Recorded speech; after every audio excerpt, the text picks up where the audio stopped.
Hello everyone, and welcome back to our new video.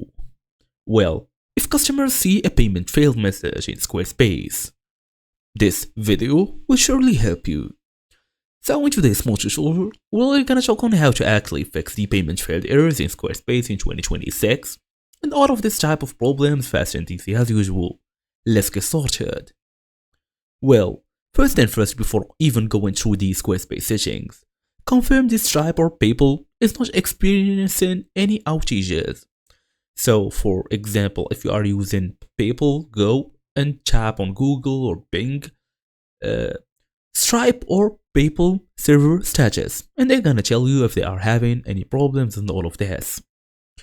After this, we're gonna go all the way to our Squarespace login here, user email address and password. Then we're gonna go to our settings to try and reconnect the payment gateway by going through this setting here.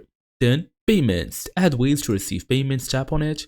Then basically select either Stripe or PayPal, tap on connect.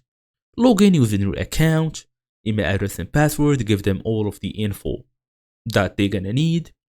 And that's it for this page or this part. Then go and check the currency settings. Ensure your store currency matches your payment provider. Then verify the billing informations. Incomplete business info can cause failed payments, we all know this. Check the bank or card restrictions since some cards block online or even international payments. Then we can basically test with a different or another card, so we can confirm if the problem is card specific.